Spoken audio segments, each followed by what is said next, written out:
subject English in standard 5 unit number 6 our national flag। तो student अभी हम देखेंगे हमारा यूनिट नंबर 6 उसमें activity number 1 imagine your school had a flag how would it look like draw it in the box given below. तो आपकी text में ऊपर एक बॉक्स दिया है एक्टिविटी नंबर 1 में, तो आपको इमेजिन करना है आपका स्कूल का फ्लैग कैसा होगा। तो how would it look like, वो कैसा दिख रहा होगा, दिखता है। तो ड्रॉ इट, तो उसको आपको ड्रॉ करना है। ये बॉक्स दिया है उसमें एक्टिविटी 1 में ये आपका होमवर्क है। Describe your flag with 2 other classmate, फिर आपके फ्लैग को दूसरे क्लासमेट को डिस्क्राइब करना है, यानी उसको बताना है। You can tell them things like why you choose this flag, the colours, what do they mean, etcetera. तो ये जो आप फ्लैग दौड़ोगे तो उसमें आप जो कलर भरोगे और ये फ्लैग आपने क्यों चूज किया और उसमें वो कलर भी आपने क्यों लिए, तो उसका मीनिंग आपको अपने क्लासमेट के सामने बोलना है। तो ये आपकी एक्टिविटी 1 है। अभी हम देखेंगे एक्टिविटी नंबर 2। तो यहाँ पर एक्टिविटी नंबर 2 में कन्वर्सेशन दी है, बातचीत दी है, तो हम पढ़ेंगे तो आपको उसमें ध्यान देना है। Read the conversation. ग्रैंडपा से what are you doing Sujal and Alpa. Grandpa यानी दादाजी बोल रहे हैं सुजल और अल्पा को कि सुजल और अल्पा आप क्या कर रहे हो। सुजल से सुजल बोलता है we are colouring our national flag. तो सुजल कहता है कि हम हमारे नेशनल फ्लैग राष्ट्र ध्वज उसको कलर कर रहे हैं। Our art teacher has given us homework to color our national flag। तो हमारे आर्ट टीचर ने, जो ड्राइंग के टीचर होते हैं, उन्होंने हमें होमवर्क दिया है कि नेशनल फ्लैग में कलर करना है। अल्पा से grandpa the best colour picture will be display on the soft board. तो अल्पा बोल रही है दादाजी जो बेस्ट कलर फिलअप करेगा पिक्चर में, तो उसका जो पिक्चर होगा उसको हम जो सॉफ्ट बोर्ड है वहां पर बताएंगे, शो करेंगे। And whoever does it well will be best got the prize for it on the Independence Day। तो जो एकदम अच्छा होगा तो उसको फर्स्ट प्राइज, उसको प्राइज देंगे इंडिपेंडेंस डे के दिन। ऐसा अल्पा दादाजी को बता रही है। सुजल से look grandpa how have I done it. तो सुजल बोल रहा है दादाजी से दादाजी आप देखो कि मैंने ये कैसे किया है। ग्रैंडपा से well done, well do you know the history of our national flag. तो ग्रैंडपा यानी दादाजी बोल रहे हैं बहुत अच्छे। Well do you know the history of our national flag, तुम हमारे राष्ट्र ध्वज के इतिहास के बारे में जानते हो। तो ऐसा दादाजी उनको क्वेश्चन पूछ रहे हैं। यहाँ पर नीचे कीवर्ड्स दिए student. Best award money to give something as an honour और प्रेजेंट। तो ये हार्ड वर्ड्स हैं जो आपको लिखना भी है और लर्न भी करना है। सुजल से पेज नंबर 2 पर हम अगला पैराग्राफ पढ़ेंगे। सुजल से no please tell us something about the national flag. तो दादाजी उनको पूछ रहे थे कि क्या तुम हमारे राष्ट्र ध्वज का इतिहास जानते हो। तो सुजल कह रहा है ना, नो नहीं जानते हम। दादाजी आप हमें प्लीज उसके बारे में बताओ, राष्ट्र ध्वज के बारे में बताओ। ग्रैंडपा से the national flag of India has 3 equal horizontal bands. तो दादाजी कह रहे हैं कि हमारा जो राष्ट्र ध्वज है भारत का, उसमें 3 इक्वल साइज के हॉरिजॉन्टल बैंड्स होते हैं। तो उसमें the top panel is saffron, the bottom panel is green and the white middle band is at its centre. तो दादाजी कह रहे हैं कि हॉरिजॉन्टल बैंड्स यानी कि यहाँ पर आपका नेशनल फ्लैग दिया है, उसमें जो 1, 2 और 3 लाइन है, ऐसे 3 हॉरिजॉन्टल बैंड्स यानी क्षैतिज साइड होती है। तो उसमें जो सबसे ऊपर होता है वो सैफरन कलर का है। The bottom panel is green, जो लास्ट वाला नीचे है वो बॉटम कलर, तो वो ग्रीन कलर का होता है।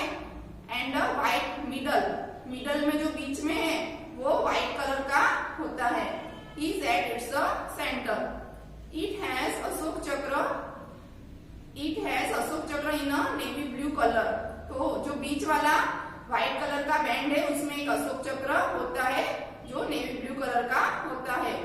It was adopted by the constituent assembly on 22 July 1947 when it became the official flag of India। तो ये अडॉप्ट किया गया है यानी अपनाया गया है हमारे जो संविधान सभा कॉन्स्टिट्यूएंट असेंबली से ऑन 22 जुलाई 1947 से ये लिया गया है। तो when it became the official flag of India, तो ये जब इंडिया का भारत का आधिकारिक ध्वज बना था तो वहां से ये लिया गया है। अल्पा से grandpa who design our national flag. तो अल्पा कह रही है दादाजी से, दादाजी हमारा राष्ट्रध्वज किसने डिजाइन किया था। तो सुजल से I think it was created by Pingali Venkayya. तो सुजल कह रहा है कि मैं सोच रहा हूँ कि ये पिंगली वेंकैया ने किया होगा। तो ग्रैंडपा से यस इट इज राइट। दादाजी कह रहे हैं हाँ ये सच है। अभी हम आगे नीचे एक्टिविटी नंबर 3 दी गई है तो उसको करना है। तो activity number 3 look at the picture of our national flag and describe it in 3 to 5 sentence. तो यहाँ पर स्टूडेंट हमारा जो नेशनल फ्लैग दिया गया है तो उसके बारे में यहाँ पर 3 से 5 सेंटेंस लिखना है आपको। तो ये यहाँ पर जो हॉरिजॉन्टल बैंड जो लाइन है आडी लाइन होती है उसको बोलते हैं हॉरिजॉन्टल बैंड। तो यहाँ पर 3 कलर है उसके बारे में आप यहाँ पर आप लिख सकते हो स्टूडेंट। आगे नाउ रीड द कन्वर्सेशन। तो अभी जो ये बातचीत आगे चल रही है वो पढ़ेंगे हम। तो आपको ध्यान देना है उसमें। सुजल से व्हाट इज इट्स इम्पोर्टेंस। तो सुजल कह रहा है कि इसकी वैल्यू क्या है, ये इम्पोर्टेंस इसकी क्या है, व्हाट इज इट्स इम्पोर्टेंस। तो ग्रैंडपा से the national flag is a symbol of nation.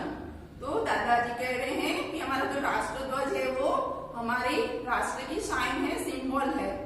Every nation has a flag. हर एक राष्ट्र को उनका फ्लैग ध्वज होता है। और national flag is the symbol of unity, honour and freedom. तो राष्ट्रध्वज है वो एकता, रिस्पेक्ट, गर्व और आजादी का प्रतीक होता है। Both public and private buildings such as schools and courts में होस्ट द नेशनल फ्लैग। तो बहुत पब्लिक एंड प्राइवेट यानी सभी लोग या पर्सनली जो बिल्डिंग होती है, स्कूल एंड कोर्ट, सभी में ये राष्ट्रध्वज लहराया जाता है। अल्पा से our class teacher told us the history of the national flag. Alpa कह रही है कि हमारे क्लास टीचर ने हमको राष्ट्रध्वज का इतिहास बताया था। Yesterday he informed us about the national flag। तो कल हमें उन्होंने राष्ट्रध्वज के बारे में जानकारी दी थी। सुजल से please tell me what he said about it. Sujal कह रहा है कि प्लीज तुम मेरे को बताओ कि उन्होंने क्या कहा था इसके बारे में। अल्पा से he told us about its the 3 horizontal color hands of equal size। तो अल्पा कह रही है कि उन्होंने हमें 3 इक्वल साइज के जो हॉरिजॉन्टल बैंड से उनके बारे में बताया था। ग्रैंडपा से yes Alpa you are absolutely right. तो दादाजी कह रहे हैं हाँ अल्पा तुम एकदम एब्सोल्युटली राइट हो। Do you know about the colours of and their meaning. क्या तुम जानते हो इस कलर और उसके मीनिंग के बारे में। सुजल से I know the topmost saffron band stand for courage and sacrifice. Sujal बोल रहा है कि हाँ जो ऊपरी जो सैफ्रॉन कलर का बैंड है वो करेज मानी हिम्मत एंड सेक्रीफाइस बलिदान का प्रतीक बताया जाता है। ग्रैंडपा से राइट। ग्रैंडपा बोल रहे हैं हाँ बराबर है। The bottom green band stand for life and prosperity. तो जो ग्रीन कलर का नीचे वाला जो बैंड है वो लाइफ, जीवन और समृद्धि, वेल्थ का प्रतीक है। while the white band in the center stand for truth and purity।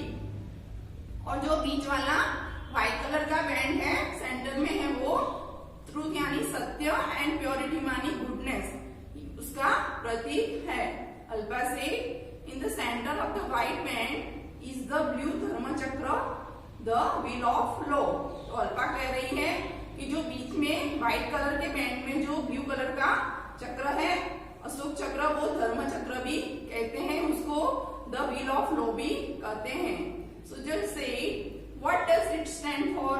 तो सुजल कह रहा है कि इसका मीनिंग, ये किसका प्रतीक है? ग्रैंडपा से dear the wheel is the symbol of progress. तो ग्रैंडपा कह रहे हैं कि जो व्हील है वो प्रोग्रेस का प्रतीक है, यानी प्रगति के लिए, डेवलपमेंट का वो प्रतीक माना जाता है। It is the pride of our nation. तो वो हमारे नेशन यानी राष्ट्र का गर्व है। You know certain rules must be followed when your the national flag is hosted. तो क्या आप जानते हो कि जब ये जो राष्ट्रध्वज लहराया जाता है तो उसको फॉलो करना पड़ता है, जो रूल्स होते हैं उसको। अल्पा से व्हाट आर दे? वो क्या होते हैं? Will you please tell us? क्या आप हमें बताओगे? ऐसा वो दादाजी से पूछ रही है। ग्रैंडपा से while hosting the national flag, दादाजी कह रहे हैं जब राष्ट्रध्वज लहराते हैं तो we must stand in at attention and salute it. तो हमें स्ट्रेट अटेंशन में खड़े रहना होता है और उसको सलामी देनी पड़ती है, salute it. Moreover, it should be preserved carefully and a torn flag should not be hoisted। और उसको हमें कीप सेफली उसको प्रिजर्व करना पड़ता है, संरक्षित रखना पड़ता है, केयरफुली, सावधानी से। एंड और उसको जब and a torn flag should not be hosted, और जो फटा हुआ फ्लैग होता है उसको हम फहराते नहीं हैं। सुजल से थैंक यू ग्रैंडफादर। सुजल कह रहा है, वो अपने दादाजी का धन्यवाद मान रहा है कि thank you grandfather, we will remember this forever. हम इसको हमेशा याद रखेंगे। Grandpa, we have a national bird, an animal, a flower and a fruit. दादाजी, हमारा जो राष्ट्रध्वज है उसी तरह हमारा नेशनल बर्ड है, नेशनल एनिमल है, नेशनल फ्लावर भी है और फ्रूट भी है। तो do we have national food? तो क्या हमारा राष्ट्रीय फूड है? तो ऐसा वो दादाजी से पूछ रहा है। तो अल्पा से आई थिंक खिचड़ी। अल्पा बोल रही है मैं सोच रही हूँ कि वो खिचड़ी है। ग्रैंडपा हंसते हैं, हाँ हाँ। ग्रैंडपा ऐसे बोल रहे हैं कि हाँ हाँ, नाउ प्रिपेयर इट। तो अभी हम उसको प्रिपेयर करते हैं।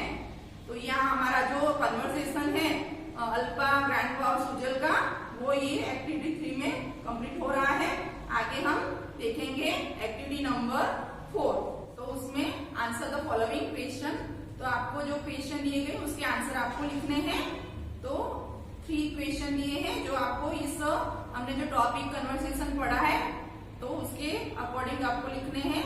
Imagine you are a friend of Pingali Venkayya, what colour would you suggest for our national flag? तो उसका आंसर आपको लिखना है।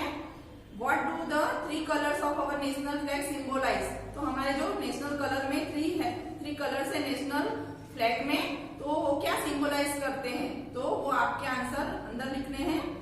3rd नंबर में दिया है we do not have a national food, हमारा नेशनल फूड नहीं है। According to you which food should be named as a national food? तो आपके अकॉर्डिंग आपके अनुसार कैसे क्या होना चाहिए हमारा नेशनल फूड और क्यों होना चाहिए वो लिखना है, आपके शब्दों में लिखना है। You may discuss with your partner and discuss in the class, के पार्टनर के साथ और क्लास में उसको डिस्कस करना है। तो ये क्वेश्चन आपको लिखना है। अभी देखेंगे एक्टिविटी नंबर 5। तो एक्टिविटी नंबर 5 ए में दिया है while reading or listening to the conversation you may have come across S and Z sound। तो हमने ये कन्वर्सेशन पढ़ा तो उसमें S और Z साउंड हमने सुना और पढ़ा भी है। तो वर्क इन अ पेयर्स, तो इसका पैर में काम करना है आपको। One of you can read the conversation and the other can mark how many times have you heard this sound P, B and T।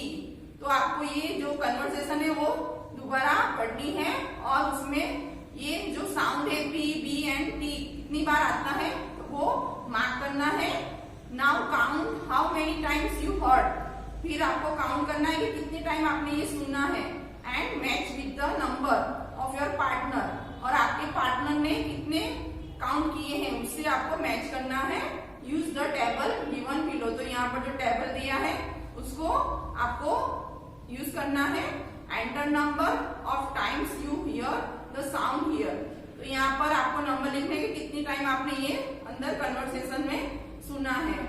तो talk to your friends, find two words with both these sounds in the same word, तो यहाँ पर example दिया है size, तो size का आप दूसरा ऐसा वर्ड लिख सकते हो, जैज, स्नैच, स्पेस, जेड ई आना चाहिए ऐसा वर्ड आप दूसरे लिख सकते हो। बी नंबर में मैच द फॉलोइंग दिया है, तो ए और बी मैच करना है जो नेशनल फ्लैग, तो वो किसका सिंबल है, तो symbol of unity. Saffron colour तो किसका है, तो courage and sacrifice. White colour है तो ट्रूथ एंड प्योरिटी उसका आंसर आएगा। ग्रीन कलर में for life and prosperity. Ashok चक्र में आएगा सिंबल ऑफ प्रोग्रेस। तो इस तरह ए और बी को मैच करके पूरा आंसर में लिखना है उसको। एक्टिविटी नंबर 6 में right 5 words with each suffix given below and make sentence, तो यहाँ पर सफिक्स यानी एबल ABLE आना चाहिए ऐसा सफिक्स नीचे लिखना है। एग्जाम्पल दिया है तो कंफर्टेबल, तो आप देख सकते हो लास्ट में ABLE, तो ऐसे दूसरे वर्ड आपको 5 लिखने हैं। तो ऐसे remarkable, adorable, lovable, unforgettable, respectable, ऐसे आप वर्ड वहां पर लिख सकते हो। फिर दूसरे नंबर में है OUS, तो करेजियस वर्ड आता है, तो ऐसे टाइप के दूसरे 5 आपको लिखने हैं। पायस, प्रॉस्परियस, डिलीशियस, फेरोसियस, ऐसे आप वर्ड लिख सकते हो वहां पर। या फिर दूसरा है FUL, तो चीयरफुल वर्ड जो है ऐसे टाइप के आपको दूसरे लिखने हैं। तो वहां पर भी आप लिख सकते हो कि harmful, truthful, fearful, peaceful, wonderful, ऐसा वर्ड आपको वहां पर 5 लिखना है।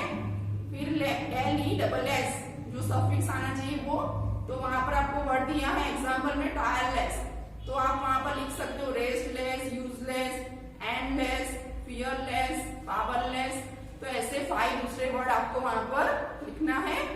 आगे देखेंगे एक्टिविटी नंबर 7, तो एक्टिविटी नंबर 7 में rewrite the following sentences in active form, तो एक्टिव फॉर्म में आपको लिखना है।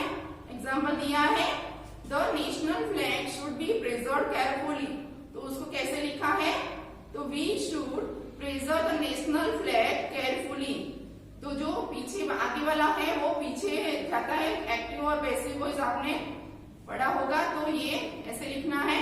तो वहां पर 1 नंबर में दिया है the best colour picture will be display on the shop board, तो हम उसको लिख सकते हैं कि we will display the best colour picture on the shop board. Second number में दिया है the flag is hosted by the government official, तो उसको लिख सकते हैं कि the government official host the flag. Third number में दिया है a torn flag should not be hosted, तो उसको हम लिख सकते हैं कि we should not host a torn flag. Fourth number में दिया है it is hosted over all government building, तो उसको लिख सकते हैं we host it on all government buildings. आगे एक्टिविटी नंबर 8 में Sujal wants to make a sandwich, here are the instruction, read them, तो यहाँ पर सुजल सैंडविच बनाना चाहता है, तो उसकी इंस्ट्रक्शन नीचे दी गई है, तो उसको पढ़ना है। फिर आगे है let us make a national food, you may discuss with your classmate, तो हमें नेशनल फूड बनाना है, तो आपके क्लासमेट से आपको डिस्कस करना है।